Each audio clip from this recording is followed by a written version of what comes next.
What we're going to talk about now is simply some keys to self-motivation. And all of us have motivation of some sort. I define motivation as the desire to achieve that which you believe to be worthwhile. And many people go through life never getting in touch with their greatness because of the lack of motivation to push themselves, or because they have not found something that they believe to be worthwhile to challenge them.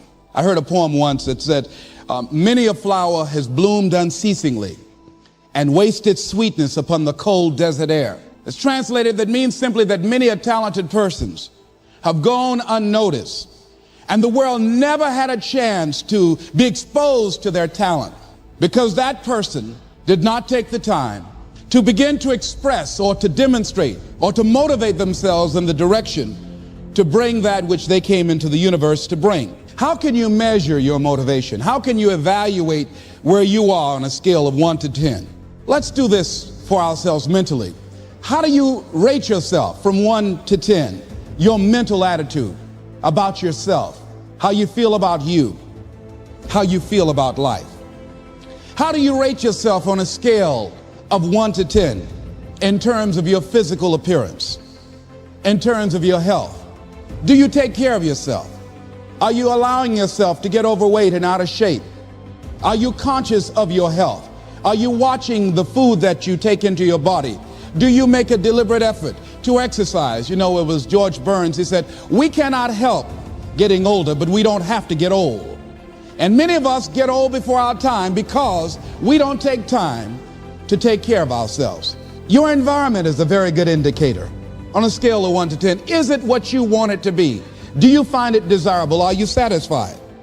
The job or career that you're involved in. Someone said that 85% of the American public are unhappy with their jobs. Are you spending 8 hours a day just doing time? Doing something that you don't find challenging, that does not make you stretch mentally, that does not stimulate you, that does not inspire you. Something that you don't find a sense of fulfillment in it. If you're doing that day in and day out, it has to affect how you feel about yourself, your level of motivation. Your relationships. What kind of impact is it having on your life? Is it nourishing or is it a toxic relationship? Does it drain you or does it build you up? Ask yourself that. How motivated are you to do something about it? Your contribution, your actions. What are you giving? Many people will leave the universe without a trace. No one will know they were here. And in fact, under their name, we could put under there, not used up. Will anybody know that you came this way? What contribution are you giving? What will you leave? What will be different because you came this way? Someone once said that life is our gift to us that God has given us, and how we live our lives is our gift to God. What kind of gift are you formulating? Is this a gift that you like to take back and do something else before you turn it in? Think about that. What can we do? What are some of the keys that we can begin to use to motivate ourselves when our batteries run low? Because I don't care who you are, I don't care what you do, at some time you are going to get tired. At some time you're going to get in a rut. Seem like nothing you do works out right. And sometimes it just seems like you just don't have the wherewithal or the will to do anything. That sometimes you act like you're punch drunk. You're just wading through life, just doing time day in and day out, looking at non-discriminatory television, anything that's on, just looking. And depressed, feeling powerless, feeling useless, and bored. What do you do? How do you get yourself out of a rut? How do you, when you know you can do more than what you've been doing and you're not doing it and you're discontent with where you are, you get angry at yourself. How do you get out of that rut? How do you motivate yourself? One of the things that we must do is that we must be involved in working on achieving self-mastery. You must work on yourself continuously. Never be satisfied with yourself. Always know that as you invest the effort and time on you, that's the greatest ability that human beings have above animals. See, a dog can't be anything but a dog. Tree can't be anything but a tree. Human being, you've got unlimited potential. You can put effort on you, and by concentrating on you and developing you, you can transform your life wherever you are right now. So you want to work on yourself. You want to read books that inspire you and motivate you. You want to listen to tapes over and over and over again. And I suggest that you listen to tapes when you first get up in the morning. You want to control the spirit of your day. When you first wake up in the morning, your mind is operating at 10.5 wave cycles per second. That's when the subconscious mind is most impressionable. Whatever you hear in the first 20 minutes when you wake up, that will affect the spirit of your day. When you listen to tapes, listen with relaxed belief, believing that this can happen for you. And by listening to them, listen to them over and over and over again, and you will get a breakthrough. You can listen to the same tape for months, and all of a sudden you hear something you never heard before. It have a special meaning for you. Or read the same book over again, and you find some special insight. You said, I can't believe I didn't see that the first time. So you want to be involved in developing yourself. Most people won't do that. Most people won't take that kind of effort and invest that kind of energy in themselves, because they will fall prey to that conversation within. Oh, don't do that. You don't have time. You're too busy. You're too caught up in the rat race. Most people won't do that. Well, they won't take time to go to lectures. They won't take time to go to seminars. They won't take time to go to classes to improve themselves. And as you continue to work on yourself, you will begin to expand your vision of yourself. You'll begin to work towards self-mastery. And you will begin to see it reflect itself in all the dimensions of your life, your mental life, your physical life, your social life, in your relationships, your monetary life. So concentrate on developing yourself, because if you don't, I guarantee you that you will make a settlement. And most people have. And most of us already have. What kind of settlement have you made with your life? You know, when we make settlements, out of court settlements, you've heard them. That means that you decided to take something less than what you originally wanted to get had you gone into court. And the reason that you settled outside of court is because you didn't believe that you can get it. So you made an out-of-court settlement. Many of us are making an in-life settlement. We're settling for less than what we actually deserve. We don't feel good about it, but we make it work in our minds. We'll come up with some kind of excuse to make it all right. What kind of settlement have you made with your life? Many of us settle for less than what we want out of relationships because we don't have the courage to change them. I had a seminar I used to do called Are You Living Together or Dying Together? Many people are just dying together. Gladys Knight used to have a song that says, neither one of us want to be the first to say goodbye. The next thing is, in order to begin to find some keys to self-motivation to drive yourself, in addition to working on yourself, and as you work on yourself, you feel good about yourself, and as you feel better about yourself, you treat yourself differently. Develop a health plan. See, you can't feel well and do well if you don't have good health.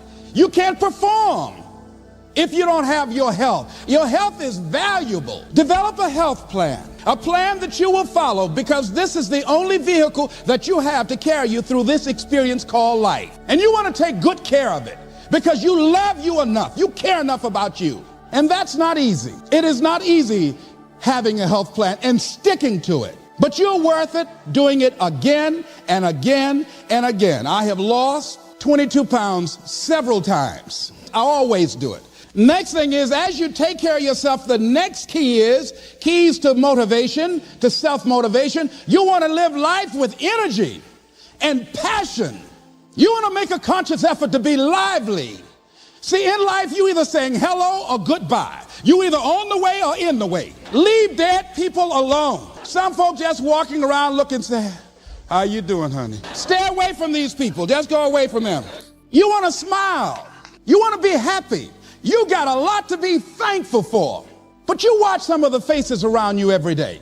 And I tell you, some of these faces, they will put you in a depressed state of mind. So you want to avoid these kind of faces.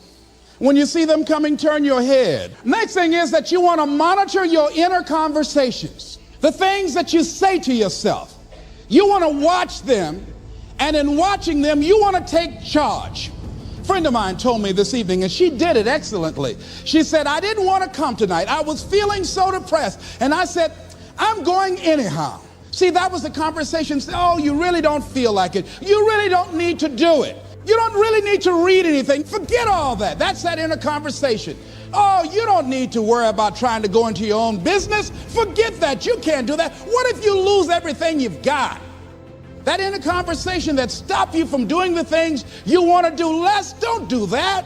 How can you possibly think about being a motivational speaker? You don't have the contacts, you don't have the money, you don't know the right people. You're going to get up there and your mind's going to go blank. Forget all that. You remember that time you got up before some people and you panicked? You stood up and your mind sat down? Don't you remember? And I said, yes. And then I said, shut up. So you've got to learn to stand up to yourself inside yourself and short circuit, override that conversation that's always going on. 85% of what that conversation will tell you is negative. It's negative. It will tell you you're tired when you really are not tired. It will tell you you can't do it. It will fill you with fear. So you've got to watch that conversation. And when you find it going on, you've got to stand up to it and say, I'm going to do this anyhow. I'm afraid, but I'm afraid not to do it. And I'm not going to let you stop me.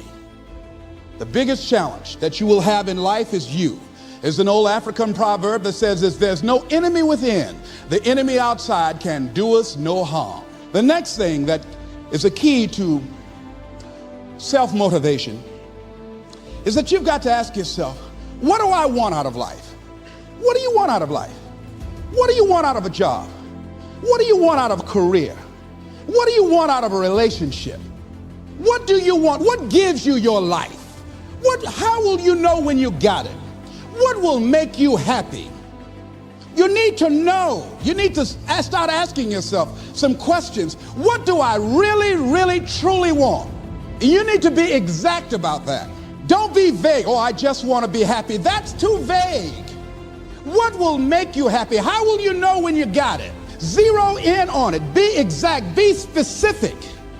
And as you do that, that will stimulate that superconscious mind, or the reticular activating system of your mind, that will begin to find those things, to identify with it.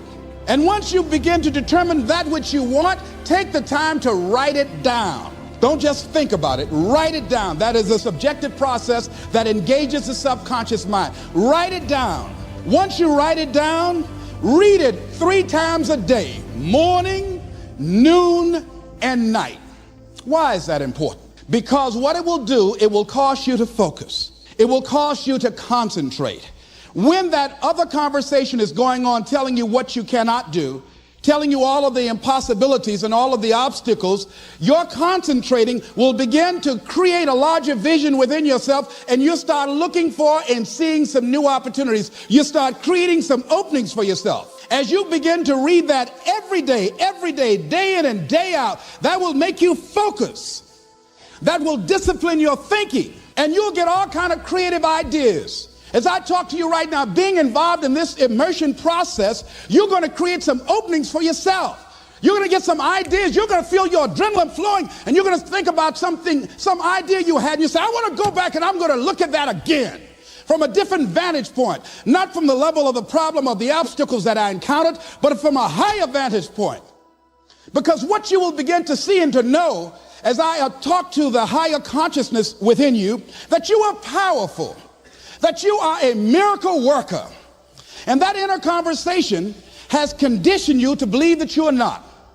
And as you begin to discover the truth of who you are, whatever challenge that you're facing in life, and if you're living, you're facing some challenge, you'll begin to know that you're powerful and that you're a miracle maker. So as you begin to write down exactly what it is that you want, read it every day.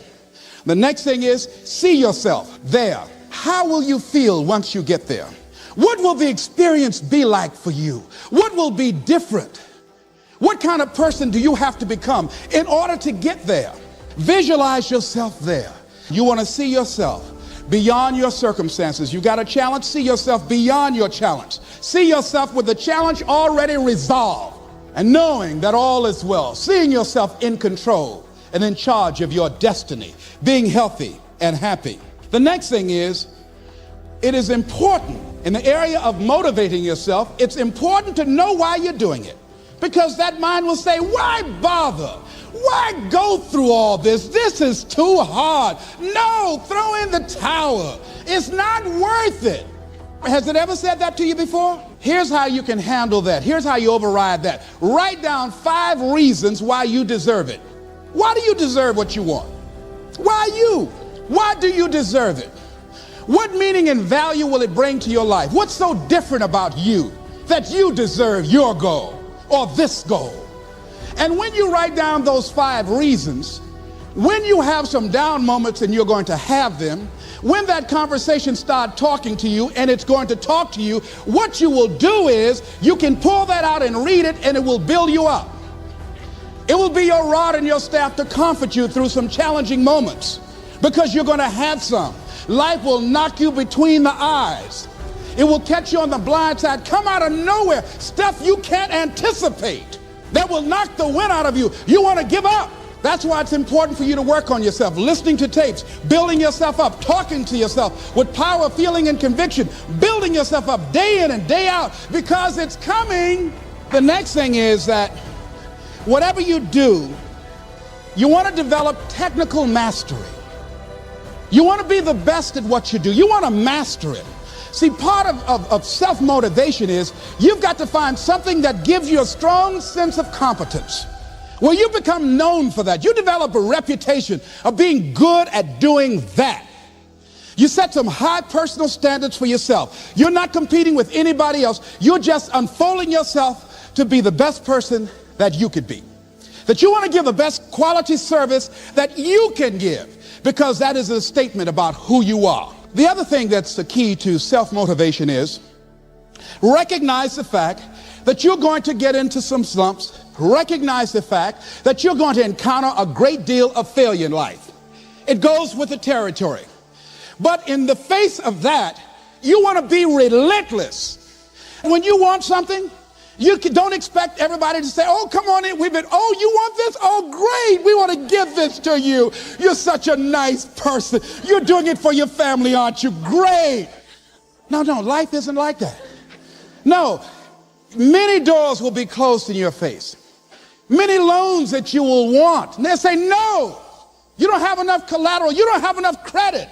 And most people will give up. But you've got to decide that I'm going to be fearless. I refuse to be denied. And I'm going to go all out. I'm going to be relentless. I don't care how many no's I encounter. I like something Isaiah Thomas said when he was getting ready for a basketball game. He said, I'm going to either shoot us in or shoot us out, but I'm not going to not do anything. You can't make a basket unless you shoot the ball. You can't hit a home run unless you take a swing at it. Most people won't even take a swing. Well, I probably won't make it anyhow. That's the conversation within. They probably won't give it to me anyhow. If you want something, you've got to be relentless. You've got to decide, I deserve this, and I'm going to have it. And you go all out to get it. That drives you.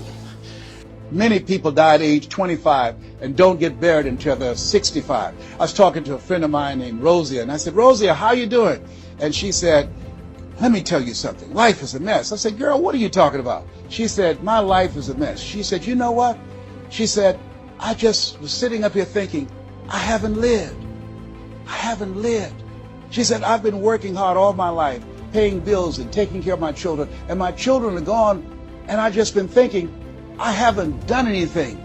I said, why? What are some of the things you'd like to do? She said, travel. I would love to travel. I like to see the pyramids. I've never been to Paris. I want to go to Paris. I've never been there. There are things that I want to see, things I want to do. She said, I want to make a difference in young girls' lives, teenage mothers. I was a teenage mother. I want to be able to make a difference in their lives and see the impact that I had on their lives. And she mentioned a variety of things.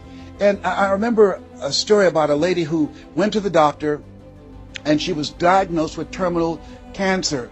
And she came home and she was sitting at a table and she was drinking some coffee, and all of a sudden she just looked up and she said, I refuse to die an unlived life. I refuse to die an unlived life.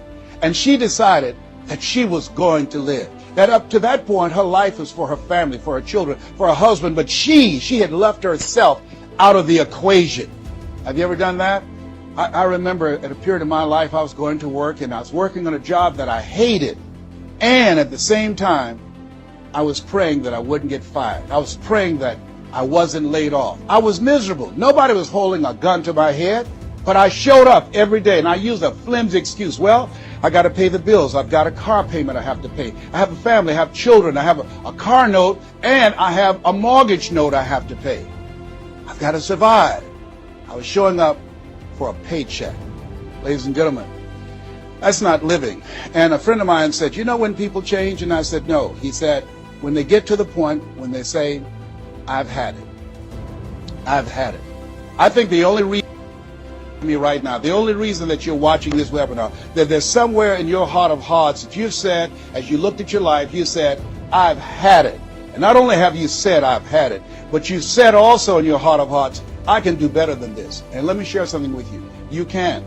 Because if anybody told me, and I'm going to share some things with you that I've done, not for the purpose to impress you, but to impress upon you what the possibilities are when you work on your mind and have mindset development. Because I've found that how people live their lives is a result of their state of mind. It has been said, you don't get in life what you want, you get in life what you are. So part of the process, number one, is expose yourself to positive messages. See, what I'm doing right now, I'm distracting the story that's going on in your head right now. How you live your life, how I live my life, how all of us live our lives is a result of the story we believe about ourselves. And most of us are born into stories. I was born into a story where we were poor, but we didn't know it. I didn't know we were poor until I got on a bus with my mother going to do domestic work on Miami Beach. And when we crossed the Venetian Causeway and I saw those big, beautiful hotels, and I was in the homes with my mother making up beds and cleaning, and we ate the food left over from the families that she cooked for. And we wore the hand-me-down clothes of the children that she kept. And I kept saying, Mama, what is it, boy? As we got ready to pack up to go back home and to Overtown and Liberty City and all the poverty and filth and the violence there, I was saying, why can't we stay here? Why can't we stay here? She said, Leslie, we can't. Why? Because we can. Why, Mama? Why can't we? She said, it's just the way it is. Now shut up. I was curious. I wanted to live like Mr. Sidursky lived. I wanted the big car that he had. I wanted that big home that he had. We lived in a 2-bedroom apartment. It was 7 of us, plus Mama. He had a big mansion, just 3 of them, 10,000 square feet. I said, Mama, what is it, Leslie? One day, I want to buy you something just like this. My brothers and sisters, when we were on the bus going back, they were just engaged in playful things. I was thinking and dreaming. Mama didn't understand why I was thinking like that, because I'd been exposed to positive messages. I had to take care of Mr. Sidursky. I had to shine his shoes and clean his office. And every day when he was listening to motivational messages, I was hearing those things too. Earl Nightingale, we become what we think about. All of us are self-made, but only the successful will admit it. In order to be successful, you must be willing to do the things today others won't do in order to have the things tomorrow others won't have. Your mind is a machine. You must program yourself for success. Wow. When I heard those words, I said, wait a minute. I can program my mind for success. I can program my mind for wealth. You can too. Trust me. I've earned over $55 million in the last 28 years. Anybody told me that I would be doing what I'm doing right now? I spoke recently in Sweden. They paid me 40,000 euro for an hour speech. I had no idea that this Les Brown that you now see had the ability to do that. I used to work for the Miami Sanitation Department as a garbage collector. I used to be a janitor. I used to do door-to-door sales. I used to work for Sears in Miami on Biscayne Boulevard. I had no idea this Les Brown that you now see had the ability one day to give lectures at Harvard or Yale or Dartmouth University. I had no idea that this Les Brown existed. I don't tell you that to impress you, but to impress upon you. There is more in you. Simba, there's more in you than you have been expressing. All of us have seen Lion King, some great symbols in there. And I say to you, there's more in you right now than's represented in your bank account. There's more in you right now that's being reflected by your life right now. Your life is not a true reflection of your potential. You have greatness within you. You have the ability to do more than you can ever begin to imagine. There's a reason that my favorite book says, as a man thinketh, so is he. And as he continues to think, so he remains. In order for us to begin to break into that level of greatness that we have within ourselves, you have to make a conscious choice every day to expose your mind to positive messages. We appreciate you watching our video to the end. Creating these videos takes a lot of passion and dedication, and your support makes it all worthwhile. If you enjoyed this content, please give us a like and subscribe to our channel. Your encouragement helps us continue delivering top quality videos just for you. Thank you.